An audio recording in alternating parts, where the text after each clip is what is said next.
She's too old for the wedding photos, she said, like I wasn't there, like my hearing had failed with my knees, like I hadn't just spent 2 sleepless months sewing the gown her delicate body would slip into in front of all those people.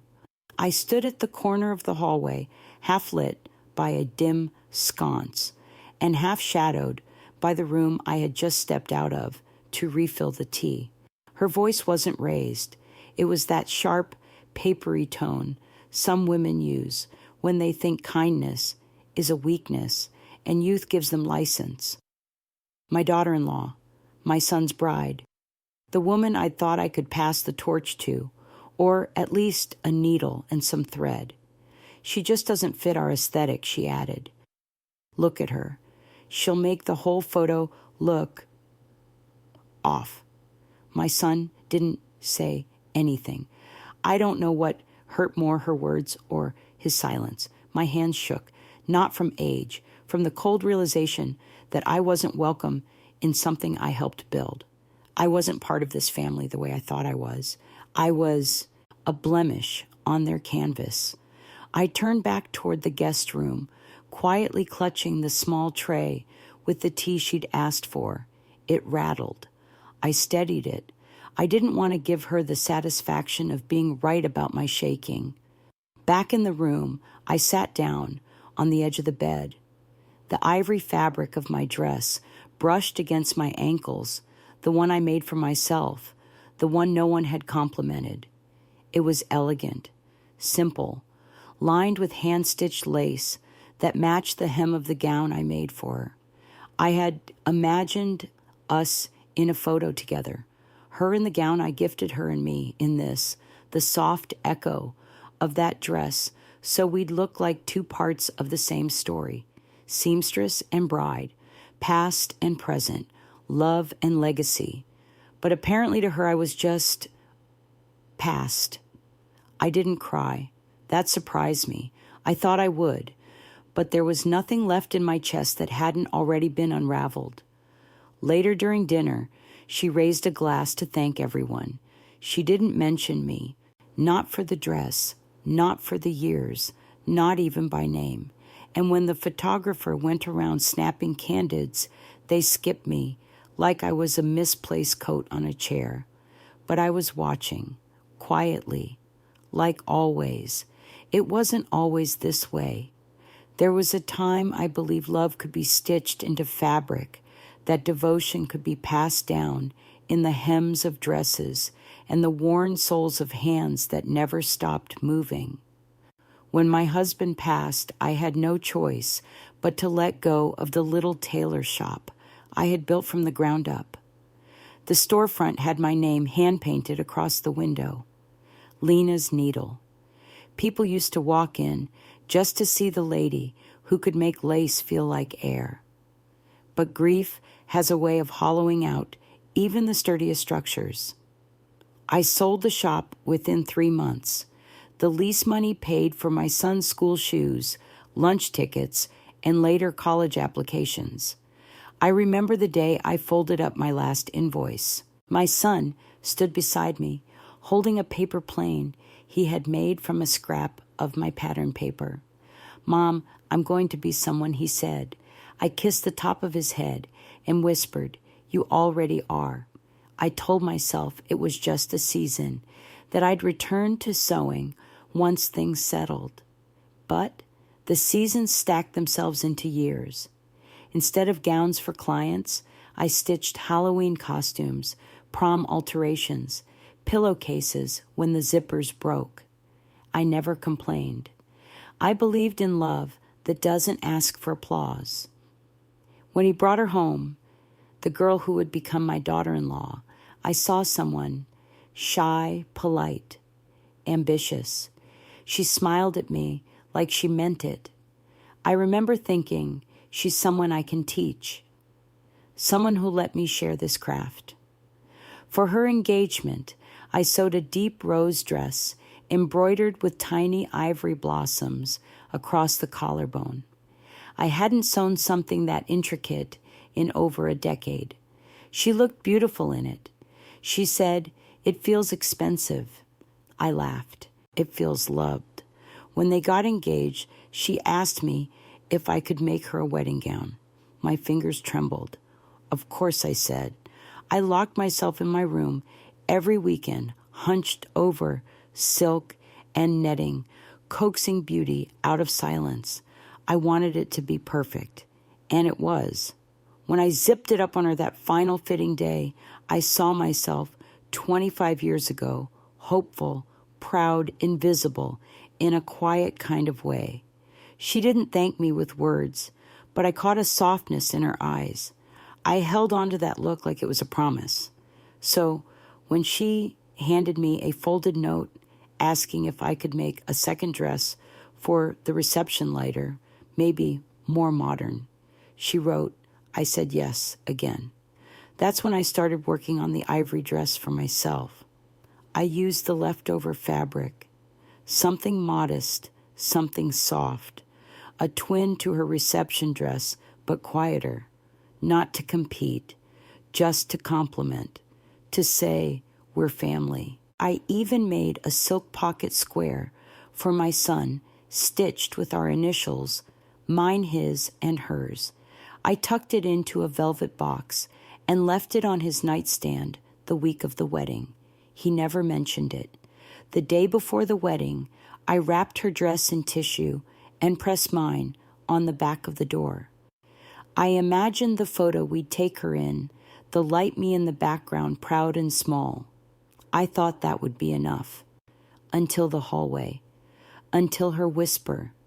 Until the glass walls shattered, and I realized I was never really inside, just reflecting their joy from a safe, distant place.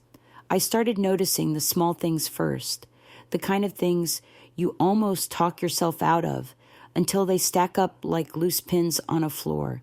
You can't walk barefoot across anymore. The first was the seating chart. I saw it when I came by to drop off the finished reception gown, a neatly printed display on a wooden easel with elegant calligraphy. I wasn't supposed to look, but I did. My name wasn't next to my son's, not even on the same table. I had been placed at the far end of the hall next to a cousin from her side I'd never met. No one said a word about it. The second was the group chat, the wedding planning one. At first, I was included mostly for updates on timing hair appointments and flower preferences. Then slowly, the messages dried up. I checked in sometimes. Will the ceremony begin at 4 or 5? No response. Later, I'd hear that they had changed the florist, the photographer, the entrance, song. No one had thought to tell me. There were more. The dress fitting she had with her bridesmaids. I wasn't invited. The rehearsal dinner seating. I was placed between the wedding coordinator and someone's +1. My presence wasn't offensive. It was unnecessary. I told myself I was imagining things, that weddings were stressful, that I was being overly sensitive. But even the way she looked at me had changed. Where there was once curiosity, even warmth, now there was something cooler, as if I were an obligation, as if proximity to me meant age, meant fragility, meant something unfashionable. The last week before the wedding, I handed her the final reception dress. I remember the moment so clearly. She didn't unwrap it, just nodded and said, thanks. I wanted her to touch it, to lift the fabric, to feel the care in every pleat. But she placed it on the guest bed like it was a coat she didn't need. Later that day, I found her scrolling through a designer website, bookmarking another dress. One with no sleeves, high-slit price tag hanging loud from the screen. She didn't look up when I entered the room. I didn't ask if she planned to wear my dress. I didn't want to know. The night before the wedding, I laid out my own dress on the bed. It was beautiful, in a way only hand-sewn things can be. No label, no brand, just a quiet perfection. I ran my fingers along the seams, thinking of the time I first taught my son how to thread a needle. He was 6. He pricked his finger and tried not to cry. I held his hand under the kitchen tap and kissed the tip. "You'll grow from this," I told him, but I don't think he remembered that day, because in that hallway, when I heard what she said, "She's too old for the wedding photos," he didn't say a thing, didn't correct her, didn't shield me. He just let the moment pass like I was someone not worth protecting. That night, I couldn't sleep. I sat in the chair by the window and watched the leaves flutter in the lamplight outside. It was quiet, but not peaceful. The kind of quiet that fills your mouth when you want to scream and know it won't matter. I thought about staying, about pretending none of it hurt, about walking down that aisle, smiling in the pictures I wasn't wanted in, eating the cake, thanking the guests, nodding politely. When someone said, "You must be so proud," I rehearsed the mask. I could wear it. I'd worn it before, but something inside me, something very old and very tired, whispered, "You don't have to." I looked at my reflection in the window, my face lined and firm, my hands veined and steady, not old, not broken, just done pretending. The morning of the wedding, I rose early, not out of excitement, out of habit. Years of motherhood had trained my body to wake before the noise, to prepare before being asked. I slipped into the kitchen, started the kettle, and laid out breakfast no one had requested. No one came down. The house was full. Bridesmaids, groomsmen, cousins, stylists, and yet I moved like a ghost through it. I knew every creak in those floorboards, every cupboard where I once tucked away medicine coins or tears. I had lived in the edges of this life so long, I hadn't noticed how far I drifted from its center. I carried my dress to the downstairs guest room, the one they'd put me in, after saying the upstairs was too cramped. It was dim, a little musty, but I laid the dress on the bed like something sacred. I brushed my hair. I folded a note and tucked it beneath the ribbon on her gown, the final gown I had made. Then I sat and waited. I waited for someone to knock, for someone to say, "Let's take a photo together," for my son to peek in and ask how I was doing, for the hairstylist to offer me a touch-up, for someone to look for me. No one did. So I stood. I looked at the dress I had made for myself, cream-colored, hand-stitched, with small pearl buttons down the back, a mirror to the dress I had made her, only quieter, more me. It looked untouched, like it knew it wouldn't be worn. I folded it gently and placed it back in its box. Upstairs, laughter erupted. Someone shouted champagne and music began to play. The photographer's shutter clicked in staccato bursts. I listened to it like I was outside a window watching a life I wasn't allowed into anymore. I picked up the reception gown I'd made for her. It was soft, weightless, the kind of dress made not just to impress, but to remember. I placed it carefully on the padded chair in her dressing room, smoothing the folds so they'd fall just right when she found it. Then I pinned the note to the neckline. It said, "Wear this with grace." That's all I ever wanted to give. No anger, no guilt, just truth.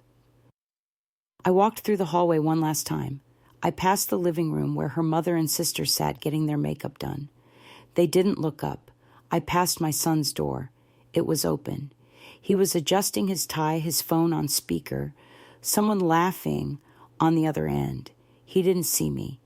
I didn't interrupt. I stepped out the front door, the way a quiet breeze leaves a room unnoticed until it's gone. I had already packed my bag, just one. A weekend-sized case, my sewing kit, and my wallet. I didn't take the invitation or the wedding program. I didn't need to. The taxi driver asked, heading to the venue. No, I said. To the River House on Juniper Lane. He nodded. I watched the house recede in the mirror, the porch where I used to sit with my son on rainy afternoons. The stairs I had vacuumed 100 times. The flower bed I planted the summer after his college graduation. All of it shrinking behind me. I didn't feel free. I didn't feel angry. I felt still. And in that stillness, something began to breathe again. The guest house on Juniper Lane was old quiet and wrapped in ivy. I had found it years ago during a church retreat tucked between the river and a grove of cottonwood trees. Back then, I told myself I'd return someday alone when the world no longer needed me every minute. I didn't know that someday would come with such silence. The woman at the front desk remembered me. Room 5 still has the river view, she said with a smile. It's yours if you want it, I nodded. I didn't need luxury. I needed space. Space to sit, to breathe, to not be the mother of the groom or the woman who makes the dresses. Just Lena. The room was simple. A bed with a creaky frame, a wooden desk, a single window overlooking the gray ribbon of river that curved through the trees. I opened the window and let the air in. It smelled of moss water and distance. I unpacked my sewing kit, first, not out of habit, but reverence. My hands were still steady, my eyes, the slower, still sharp. I laid out a soft bolt of blue cotton I'd brought with me. I didn't know yet what it would become. For once, I wasn't making it for anyone else. That night, I didn't sleep much. I didn't cry either. I sat at the desk writing nothing, watching the moon stain the river silver. I thought about the dress sitting in her dressing room. I wondered if she had worn it, if she had even read the note. I wondered if they noticed I was gone, but I didn't want to know. I had spent a lifetime shaping myself around other people's comfort, dimming, bending, stitching myself into silence so others could shine. That morning in the hallway, that whisper had done more than hurt. It had clarified. I was no longer needed in the version of the story they were telling. So I began mine. The next day I walked to the market and bought a small bundle of fresh lavender and a tin of tea. I stitched a new tea, cozy, something silly bright, covered in little suns. It was the first thing I had sewn for no reason in years. I laughed at how crooked the first seam was. My laughter surprised me. It had been so long since I heard it. I sat by the river and read an old novel. Not because I had time, but because no one was timing me. No one was asking, what's for dinner? What time is the fitting? Could I please him this by Thursday? The phone buzzed. I let it buzz. Then it stopped. Later I checked it. My son had texted, "Mom, where are you? We thought you'd be at the church. Everyone's asking, are you okay? I'm sorry. I should have said something yesterday. Please call me." I put the phone down. I didn't answer. That night I boiled water for tea, wrapped myself in a quilt I found in the closet, and stitched a seam on the blue cotton. I still didn't know what I was making, only that it felt good to shape something new. The next day, a picture came through on my phone. It was from the wedding. A photo of the bride, my daughter-in-law wearing a sleek white gown, not the one I made, not even close, no embroidery, no handmade details, just glossy, store-bought satin. She looked beautiful, and somehow far away. No one in the photo looked for me. No one left space for me in the frame. So I closed it, and I began to sew again.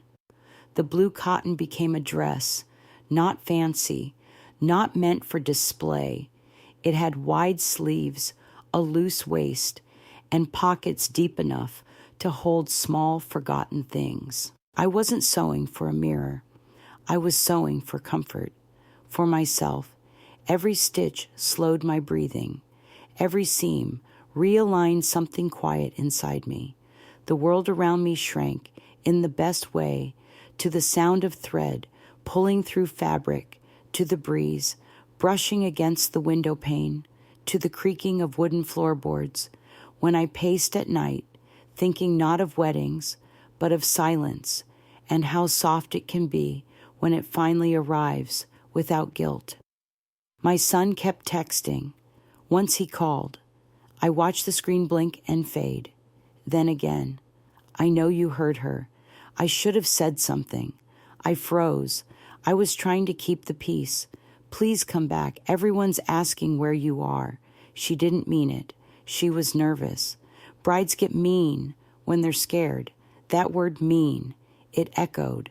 Why is it always excused? Why is cruelty so easily brushed aside when it comes wrapped in white dresses and table centerpieces? I typed out a reply, deleted it, then another, deleted that too. The truth is, I didn't know how to explain to him what it felt like, to be reduced to an eyesore, to be viewed as out of place at the very event I had once dreamed of sewing into life. I didn't know how to explain what it meant to be unspoken, for to be dressed and prepared and deliberately left out of the frame.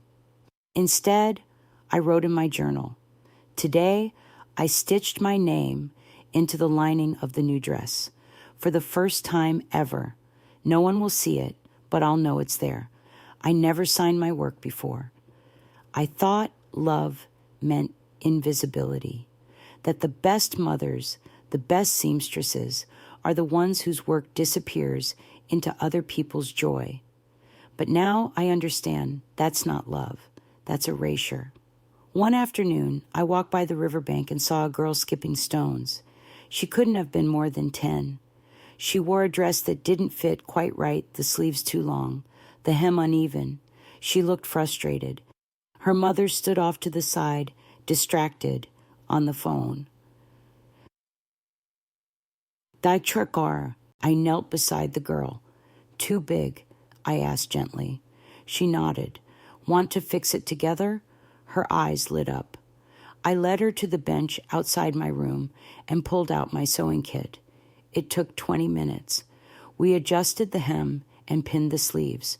When she put it back on, she twirled. It fits now, she whispered.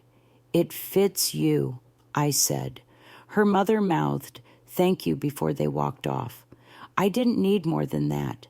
I felt something shift that day, a return maybe to a different kind of purpose, one that didn't revolve around being seen at the head table or listed on a program, one that existed in the quiet between moments. The wedding photos were posted online the next morning. I found them against my better judgment. My son looked handsome, nervous. His smile didn't quite reach his eyes. She, the bride, looked radiant. Her dress wasn't mine, but her posture was strong. Her hands were wrapped around his arm like she knew exactly what she was holding on to. I wasn't in a single picture, not even the candids, not even the background. I closed the tab. I didn't cry. I pressed the new blue dress against my chest like a shield, like a promise. It didn't hurt less. It just stopped needing to be understood. It was strange how quickly the world forgot I had ever been part of the celebration. The calls stopped within days. The texts became fewer, shorter. The urgency of my absence faded like the petals on their bouquet, beautiful, but not built to last. My son sent one final message. We missed you. I hope you're okay. Let me know when you're ready to talk. I didn't respond. It wasn't anger that held my fingers still. It was something older, deeper, like standing at the edge of a shore you've spent a lifetime swimming toward, only to realize No one on the other side ever meant to reach back. At the guest house, life slowed into a rhythm of small comforts: morning tea with lemon, short walks by the water, one new stitch, then another. I began making garments for no one: a blouse, a pair of wide-legged pants in pale green linen, a soft shawl for cool evenings. I signed each one, not for pride, for proof that I had made something, that I had existed. One afternoon, I saw an older couple sitting on the bench near the garden.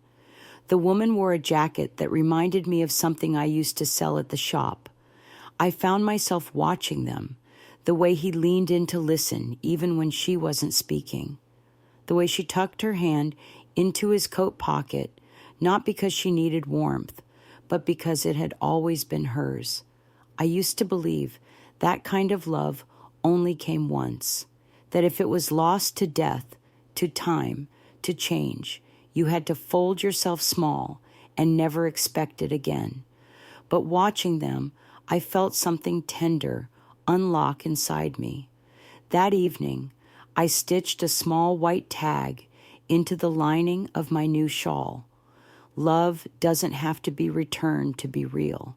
It was a sentence I'd written and rewritten in my mind for weeks. Now it was inside something warm, something I could wrap around myself. A few days later, the manager of the guest house knocked on my door. "Someone left this for you," she said. It was a box, slim, carefully wrapped, no note. Inside was the reception gown I had made, the one I left behind for her. It had been returned, unworn, untouched, no perfume, no crease in the seams, no lipstick on the collar, nothing. I held it in my hands, like an apology that never made it into words. I waited for a wave of rage to rise in me, but it didn't come, only a sigh, deep, low, final. I folded the gown, slid it into a protective cover, and placed it at the back of the closet. Not out of bitterness, out of completion. I had made it for her. She didn't wear it, but I had made it. That would have to be enough. That night, I walked by the river in my blue cotton dress. It caught the moonlight in soft folds. I passed a few other guests, nodded politely, smiled when someone said, "That dress is beautiful." "It's mine," I said. I made it. Not for a wedding, not for a photo, not for a thank you, just for me.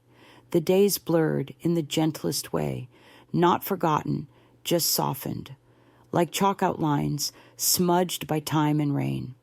Each morning, I brewed tea and stepped outside before the sun broke fully over the river. The mist would still be rising, and the water would hum low against the rocks, like it was keeping secrets only the quiet could hear. I had never allowed myself this kind of stillness before. Life had always been a series of tasks: cook, mend, prepare, soothe, fix, smile. Even in grief, I had moved quickly. When my husband passed, I grieved while making school lunches. When the shop closed, I folded fabric between tears, wiping them quickly before they could stain silk. But now, in this little room, with its crooked window and its single creaky chair, I was no longer useful. And for the first time, that was a blessing. I took long walks with no destination. I sat under the cottonwood trees and listened to their leaves tremble in the wind, like they were remembering old conversations. I started sketching again, not gowns, just shapes, flowers, the curve of the riverbank at dusk. One evening, I met a woman named Marianne, a retired school teacher from Minnesota. She stayed 2 doors down and wore cardigans with missing buttons and hair that always looked like it had been caught in a kind wind. She noticed my sewing kit the second time we shared a table at breakfast. "Did you make that?" she asked, pointing to my blouse, the pale green linen one with tiny stitching along the cuffs. I nodded. "It's stunning," she said. "You should be teaching that." I smiled, not out of pride, but out of recognition. Someone saw it. Someone saw me. By the end of the week, I was showing her how to hem a scarf. She pricked her finger once. I kissed the tip out of instinct, and we both laughed. "Old habits," I said. Marianne invited me to join a quilting circle that met twice a month back in her town. I didn't say yes, but I didn't say no either. Later that day, I sat by the river again and unboxed the reception dress one last time. It still shimmered in the afternoon light. Ivory with a soft blue lining, hand-beaded cuffs, clean, untouched. Beautiful in the way a story is, even when no one reads it. I pressed it to my cheek and whispered, "You deserved more." Then I took out my scissors, not to destroy, to transform. I removed the sleeves, cut the hem to T-length, reseamed the bodice. I worked slowly, tenderly, not with anger, with reverence. This time it would be a dress for someone who wanted it. By nightfall, the new version lay folded on my desk, smaller, freer, lighter. I didn't know who it would go to yet. A girl at the guest house, a mother starting over, a stranger who saw herself in its lines. But I knew one thing: it would be worn, and I would be there when it found its new shape on someone else's body. That I realized was all I ever wanted. Not thanks, not a picture, just for something I made to make someone feel seen. And finally, that included me. A letter arrived the next morning. Real paper, real stamp. My name written in my son's handwriting, still the same as when he used to scrawl spelling words on kitchen napkins. I sat on the edge of the bed for a long time before opening it. I ran my thumb over the edge of the envelope like it could tell me whether to brace myself. Inside was a folded sheet of heavy stationery, the kind they likely used for thank you notes after the wedding. Except this one wasn't from her. It was from him. Mom. I don't know how to say what I should have said that night, so I'll just start with this. I'm sorry. I hurt her. I froze. I thought staying silent would keep everything calm, but silence is a kind of violence, isn't it? You didn't deserve that. You gave us everything, and I gave you nothing in return, not even a seat close to the front. She was nervous, yes, but that doesn't excuse what she said, or what I didn't. I'm not asking you to forgive us. I'm asking you to tell me how to fix what I've broken. I miss you. Love, Daniel. I read it twice, then a third time. The words were earnest, halting, in the way that real remorse often is. There was no justification, no minimizing, but also no plan, just longing and guilt. I didn't cry. I didn't feel angry. I felt distant.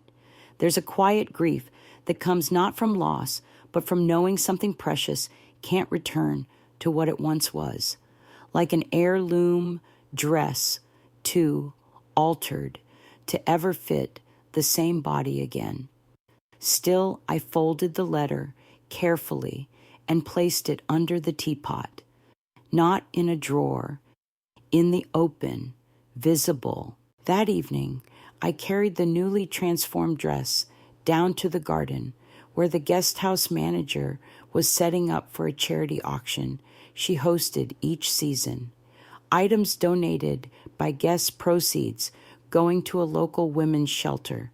I placed the dress gently on the rack. She glanced at it, then looked at me with soft surprise. "You sure?" "Yes," I said. She smiled. "It'll go fast." And it did. By sundown, a young woman had tried it on behind a screen. Her friend gasped when she stepped out. "It's like it was made for you." I stood in the corner, arms crossed, heart unexpectedly steady. The girl twirled in front of a mirror, running her fingers along the sleeves. She looked up and caught my eye. "Did you make this?" I nodded. She walked over. I don't have a lot of money, but this dress, it feels like it's mine. It is, I said, and don't worry about the money. Just wear it somewhere that matters.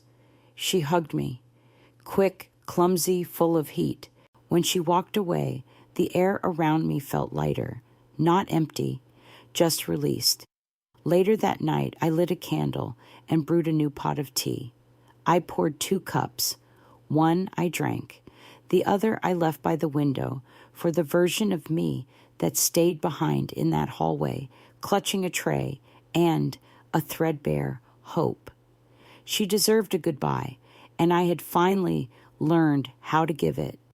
It was sometime after midnight when I finally picked up the pen, not to write back to my son, not yet, but to write to myself. I opened the leather-bound journal I'd carried for years, but never filled. Most pages were still blank, save for the occasional grocery list or half-finished poem. This time, I didn't hesitate. You were never invisible, I wrote. They just refused to look. The sentence sat alone at the top of the page, like a flag finally raised on land I'd long been told I didn't own. I let it be the only line that night. Some truths need space around them to breathe. The guest house was quiet. The hallway light cast long shadows against the door. Outside, the river glinted in moonlight. I sat in the chair listening, not for footsteps, not for voices, just for stillness. It was enough. In the morning, I walked into town. The farmer's market was open, neat rows of stalls bursting with strawberries, hand-woven baskets, and jars of honey with beeswax still clinging to the lids. A woman at a textile booth caught my eye. Her fabrics were dyed by hand-deep ochres, muted violets, gentle grays, like mist. We got to talking. She asked about my dress. I told her I made it. She paused. Would you ever teach a class? I almost laughed. Not because the idea was absurd, but because it felt like the punchline to a joke the universe had been building for weeks. I didn't answer right away. I might, I said, if it was small, if it felt quiet. She nodded. That's exactly the kind of class we need. I took her card. Later, back in my room, I set out another length of fabric, this one pale yellow, soft as breath. I didn't know what it would be yet. I just wanted to see what my hands would choose without anyone else's needs shaping the design. For once, there was no occasion, no deadline, no one asking if I could just alter something, just fit it in. I started sketching a wrap dress, something that could be adjusted with a tie, a piece that would change as the person wearing it changed. I wanted it to feel forgiving. I wanted it to feel like grace. Around noon, the front desk called. There's someone here asking to see you, the woman said. My stomach dropped. Who?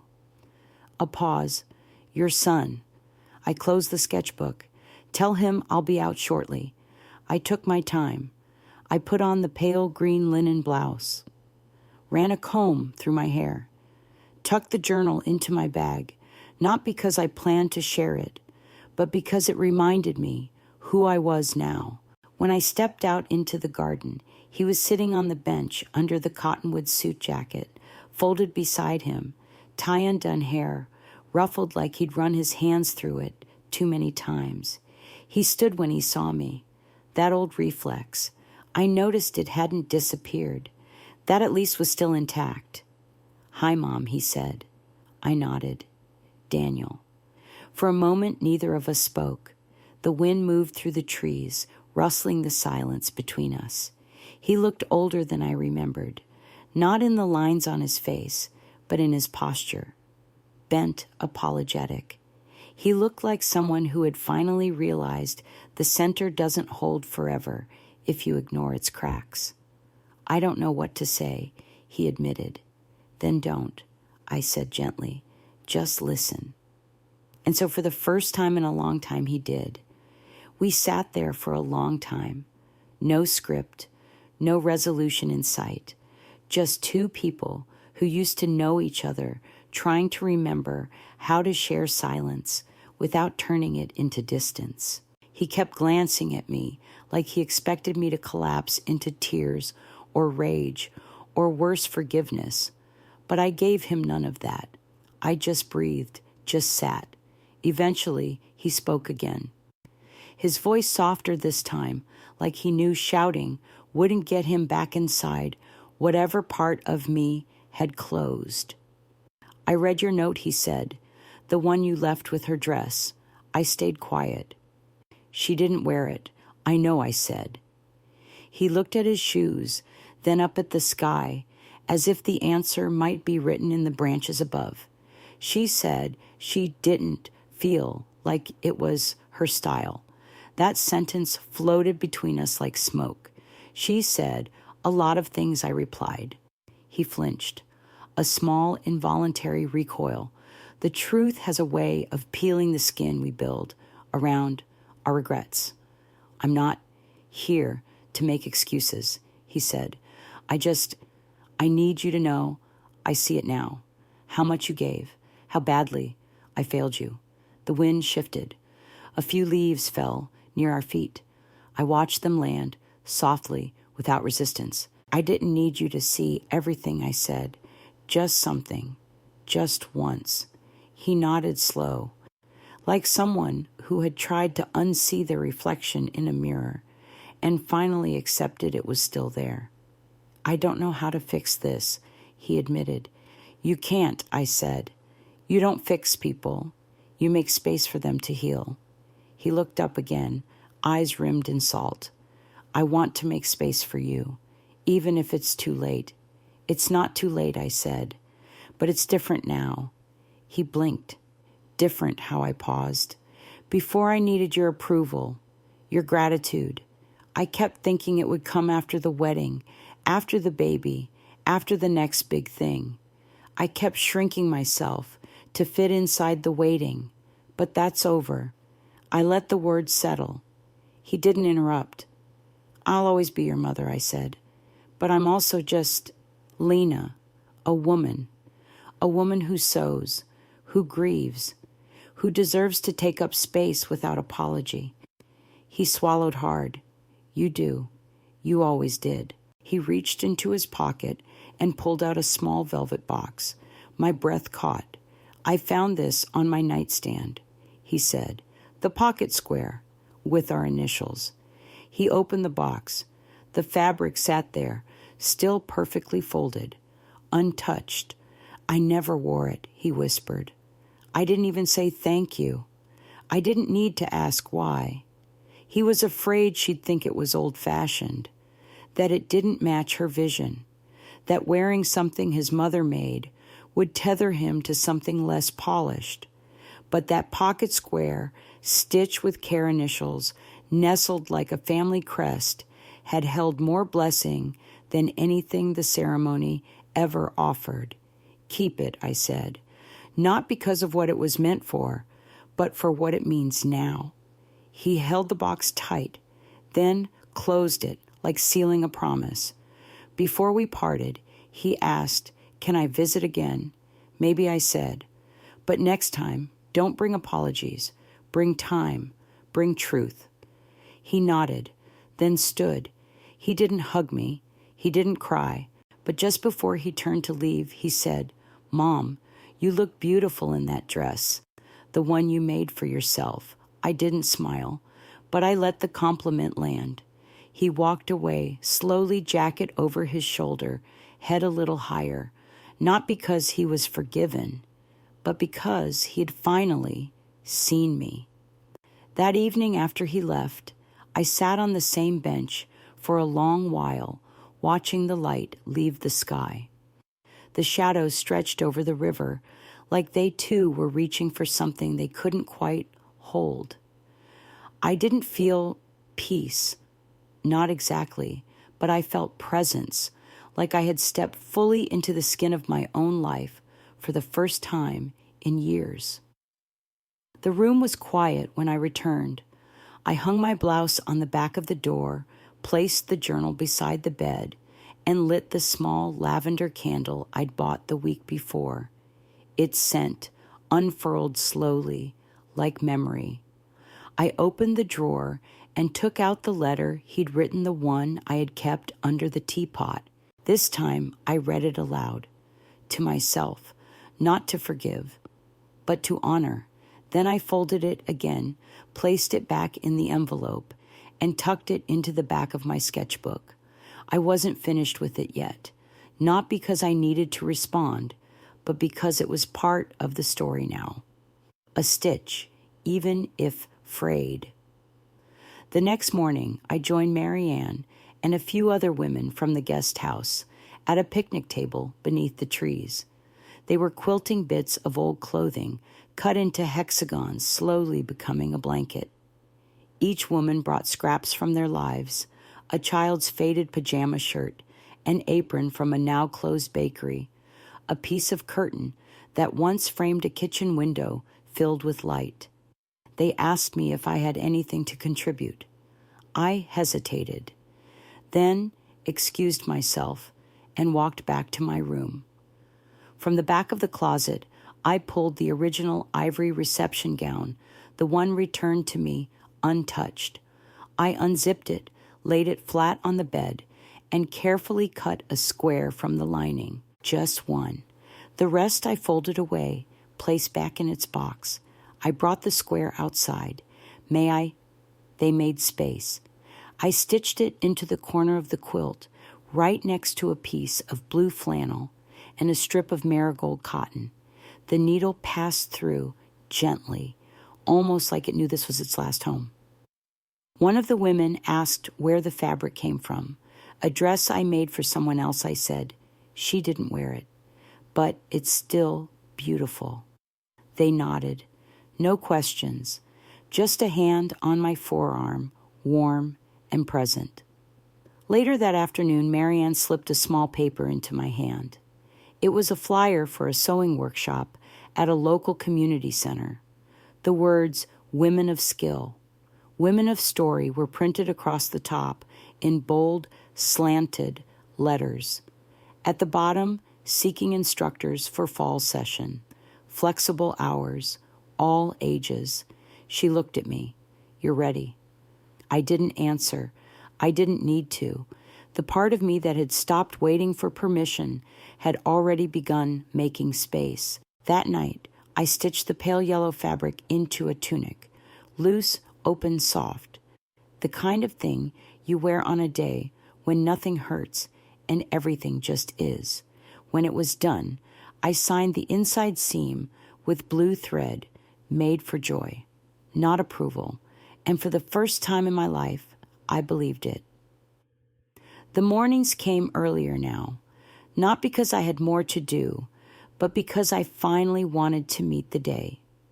There was no checklist, no meals to prep, no dresses to steam, just the hush of early light, brushing the window, and the quiet promise of time I could call mine. I began spending more time in the garden behind the guest house. There was a wooden bench, half hidden by hydrangeas. I claimed it without asking. The owner must have noticed because one morning I found a small cushion placed there. No note, just kindness. I brought my sewing kit outside with me, not always to sew, sometimes just to hold it, to remind myself that my hands still held purpose, even when no one asked anything of them. It was during one of these mornings that a young woman approached. She was part of a group retreat. I'd seen her in the dining room, but never spoken to her. She hovered near the bench, hesitant. Are you the one who fixed that girl's dress last week? I nodded. She sat down beside me. I have a jacket. It was my grandmother's. The sleeve tore. I didn't want to throw it out, but I don't know how to fix things like that. Show me, I said. She ran back to her room and returned with the jacket. It was old corduroy navy blue with buttons shaped like little seashells. I turned it over in my hands. This was loved, I said. She smiled. She wore it every fall. Together we mended the sleeve. I let her do most of the stitching, guiding her hands gently. When she tied off the thread, she looked up at me with tears in her eyes. I didn't think I could do that. You just did. She hugged me, then tucked the jacket under her arm like something she had just won back. That evening, as the light tilted gold across the water, I returned to my room and opened the envelope again, my son's letter. I read it slowly this time, line by line. This time, something shifted. Not because I forgave him completely, but because I could finally read it without shrinking. That night, I wrote a letter of my own, not to him, to myself. Lena, you stayed quiet for too long. You gave until you disappeared. But you are not the background. You are not the space between people. You are the whole fabric, and it's okay that they didn't see it. You see it now. Keep sewing. Keep walking. Keep watching the river. Your hands still remember, and you are still becoming. I signed it, folded it, slipped it into the pocket of the pale yellow tunic, just in case I ever forgot. The seasons had started to shift by the time I made my decision. The cottonwood leaves yellowed at the edges. The breeze no longer just whispered. It carried a chill, like a hand, gently urging me forward. Change wasn't knocking anymore. It had opened the door and was waiting for me to follow. I returned to the flyer Marianne had given me. Women of skill. Women of story. I'd left it folded neatly inside my journal for weeks, unsure if I was ready to step into anything again. Anything that required me to show up not just as a seamstress, but as a woman with a voice. I called the number. A soft-voiced woman named Rena answered. She asked if I had experience teaching. I told her the truth. I've never taught a class, I said, but I've taught patience. I've taught healing. I've stitched silence into something warm. That has to count for something. She was quiet for a moment, then laughed. You're hired. The first class was scheduled for a Wednesday evening in October. 5 women each older than 30 signed up. Rena said that was unusual. Usually, it was teens looking to make clothes for themselves or fix a pair of jeans. But this group wanted something else. They want to remember how to mend, she said. The word lodged in my chest like a familiar needle. When the night arrived, I wore the pale yellow tunic, the one with my letter to myself folded in the pocket. I brought scraps of fabric pieces that had been part of other lives, lace from a christening gown, cotton from a baby blanket, silk, remnants from the dress I made for her. I spread them out on the long table. Each woman came in slowly, cautiously, like entering a space they weren't sure they deserved. I knew that feeling. We didn't begin with technique. We began with stories. Each scrap had a memory attached. Each stitch would hold more than thread. One woman brought a scarf from her late mother.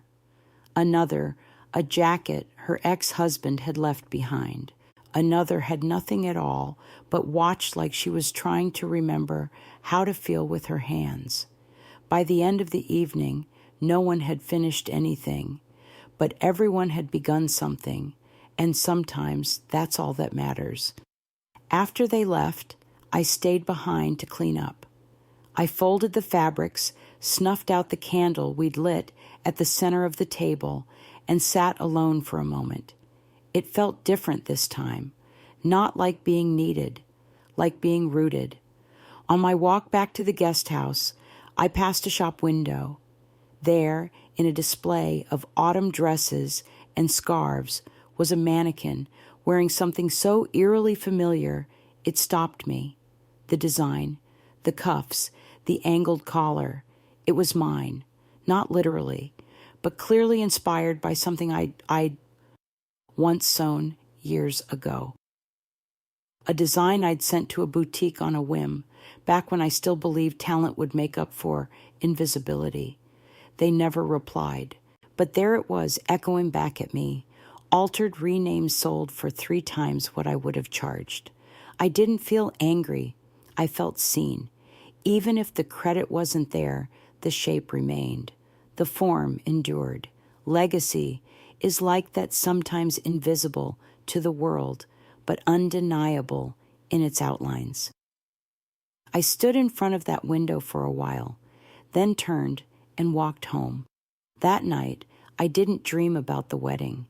I dreamt of fabric, endless bolts of it, stretching across fields, each one bearing a different color of me. It was my final week at the guest house. I hadn't meant to stay this long a few nights, I'd told myself. A weekend to breathe. But something about the quiet, the river, the gentle pulse of a life without expectation. It had wrapped around me like a shawl I hadn't known I needed. I packed slowly, not because I dreaded leaving, but because I finally understood that I wouldn't be returning to the same life I'd left behind.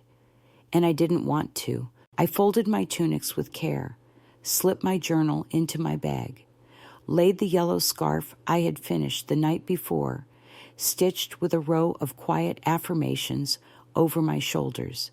It wasn't for show. It was for warmth. I paused over one last item, the box, the original reception gown, still folded untouched, sealed in its casing like something sacred, and exiled all at once. I opened it. The fabric was unchanged, but I wasn't. This dress had once held so much hope, so much effort, so much of me buried in the fantasy of being loved for what I gave. Now it was just fabric. Beautiful, yes, but no longer holding power over me. I carried it to the front desk. "There's a woman who works here," I said. "She's tall, with gray braids. Her niece is getting married in December." The clerk smiled.